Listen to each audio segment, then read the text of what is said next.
Assalamualaikum warahmatullahi wabarakatuh. Mari belajar bersama Ibu Siti Saadah. Pada pembelajaran kali ini, kita akan membahas tentang adab menggunakan media sosial.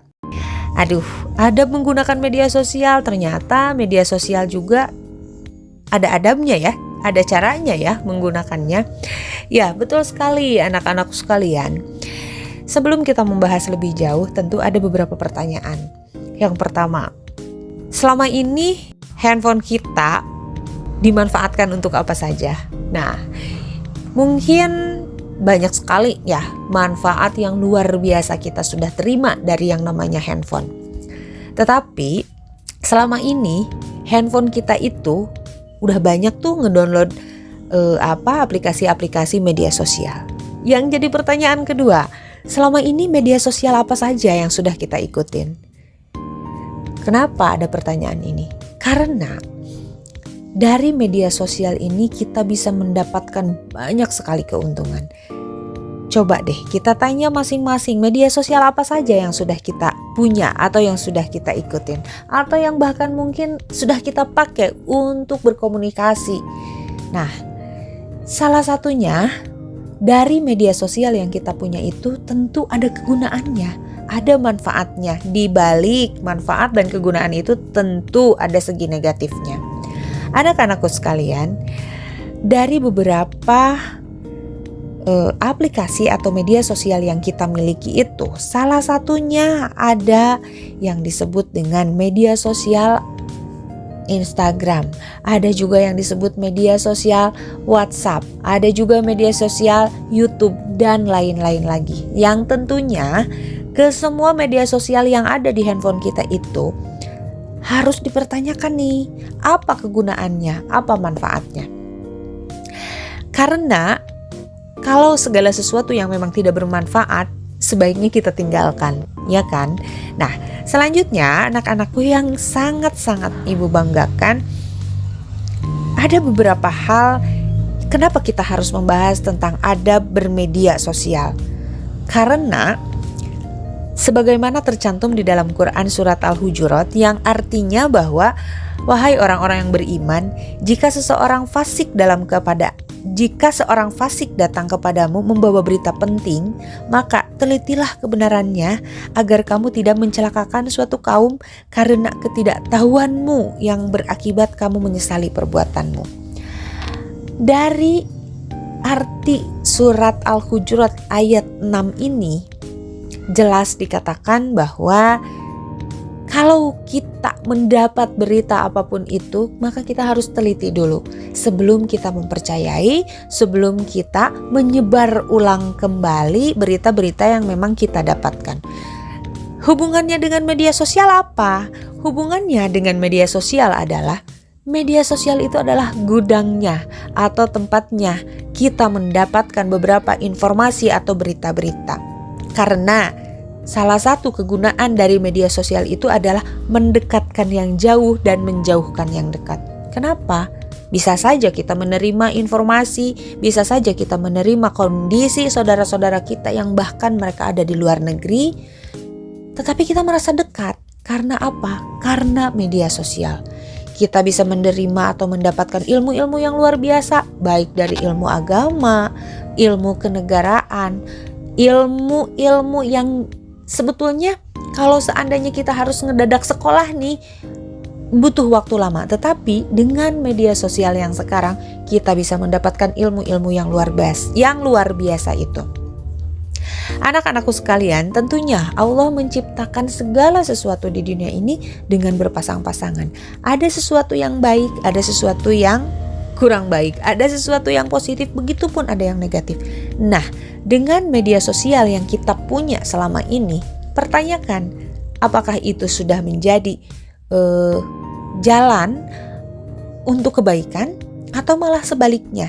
Itu yang harus kita kaji ulang tentang bagaimana atau cara menggunakan media sosial. Anak-anakku sekalian, dalam pembahasan kali ini kita akan lebih spesifik membahas tentang media pembelajaran apa saja sih? Media sosial apa saja sih yang bisa menjadi media pembelajaran, terutama atau terlebih untuk kita sebagai siswa-siswi SMK? Anak-anakku sekalian, di zaman Gen Z ini ada beberapa SMK yang sudah menerapkan tentang cara pembelajaran atau cara belajar berbasis IT. Di mana dari setiap proses pembelajaran di situ kita sudah benar-benar menggunakan IT. Dari mulai buku elektrik atau disebut dengan e-book. Gak ada tuh kita ya, jadi ngurangin kertas kan ya. Jadi kertasnya sudah tidak begitu banyak dipakai.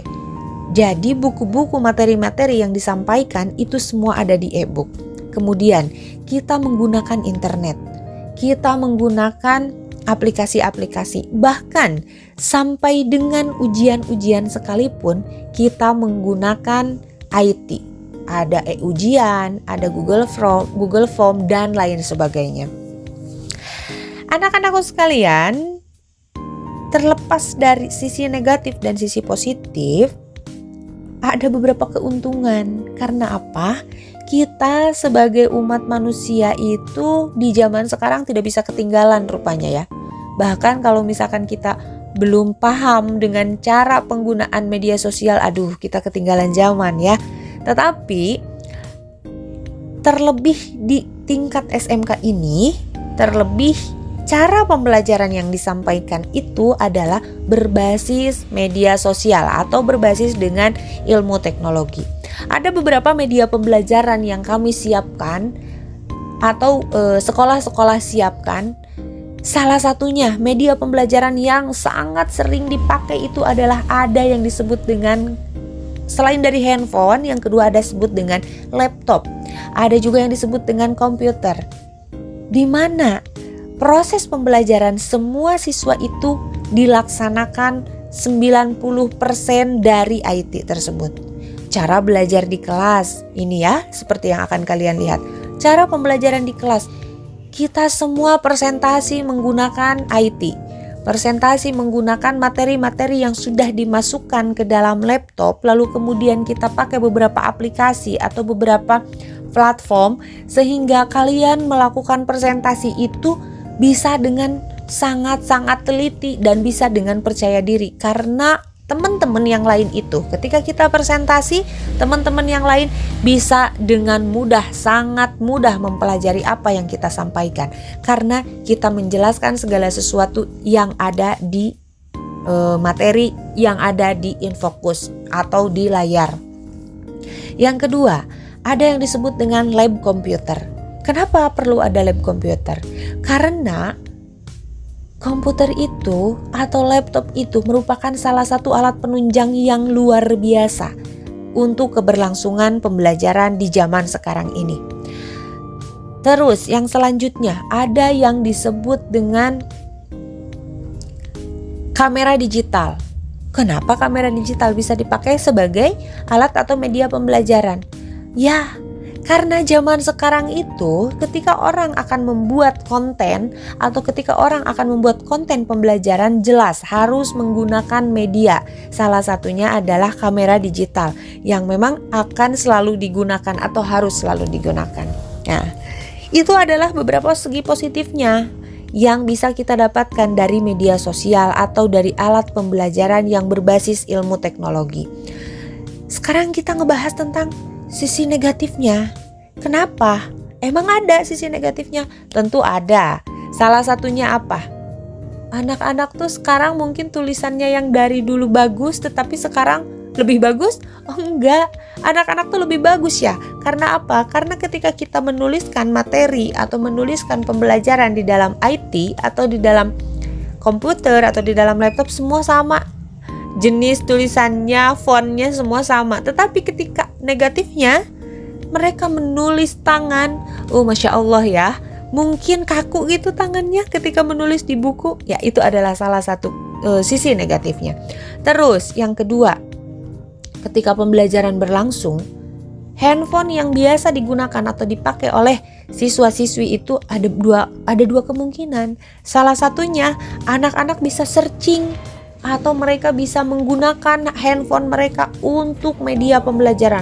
searching media pembelajaran, searching materi pembelajaran. Mereka bisa memahami semua dalam aplikasi atau media pembelajaran yang ada di handphonenya. Tetapi ada juga sisi negatifnya. Di sela-sela anak-anak yang lain masih menggunakan handphone untuk pembelajaran, ada juga malah yang jongjon atau mereka fokusnya terhadap games. Kok games? Ya, karena zaman sekarang itu anak-anak tidak bisa lepas dari games. 90% anak-anak itu di handphonenya punya aplikasi games. Nah, anak-anakku sekalian, ada juga anak yang ketika kecanduan main gamenya, dia pergi keluar. Dia tidak fokus pembelajarannya, dan bahkan dia sangat fokusnya hanya di gamesnya saja. Ibu percaya, kita semua adalah orang-orang terpilih, orang-orang yang Allah pilih dan bisa memanfaatkan segala sesuatu yang ada di dunia ini. Salah satunya adalah media sosial atau ilmu teknologi atau alat teknologi yang kita punya. Puji syukur kehadirat Allah yang memberikan kesempatan terhadap kita semua bisa memiliki games, bisa memiliki handphone, bisa memiliki laptop, bisa memiliki alat-alat pembelajaran. Tetapi yang harus kita pikirkan atau yang harus jadi PR nih, atau yang harus kita lakukan adalah terapkan adab dalam bermedia sosial. Salah satunya, gunakan media sosial sebaik mungkin. Gunakan media sosial untuk kebaikan-kebaikan, karena banyak sekali kebaikan-kebaikan di dalamnya. Ada juga hikmah untuk bermedia sosial. Kita dalam menerima atau menanggapi media sosial itu, yang tadi sesuai anjuran Quran surat Al-Hujurat itu, kita harus benar-benar menyaring dulu, apa iya pemberitaan ini benar adanya atau bahkan mungkin sebaliknya. Kemudian kita harus benar-benar menelaah ketika ada statement-statement atau penggalan-penggalan video di dalamnya yang mengatakan tentang sesuatu hal. Di situ kita harus benar-benar uji dulu tentang kebenarannya. Anak-anakku sekalian, berbangga hatilah kalian, memuji syukur kepada Allah Subhanahu wa Ta'ala, yang manakala orang tua kalian diberikan kesehatan, diberikan rizki yang luar biasa sehingga kalian bisa memiliki ilmu media pembelajaran yang berbasis IT. Anak-anakku sekalian, di dalam pembelajaran kali ini, dalam pembelajaran adab menggunakan media sosial ini, tentu ibu yakin kalian sudah paham bagaimana cara kalian menggunakan media sosial yang baik. Nah, untuk pembelajaran kali ini, untuk video pembelajaran kali ini dicukupkan sekian. Mudah-mudahan kalian selalu penasaran dengan ilmu-ilmu yang diberikan.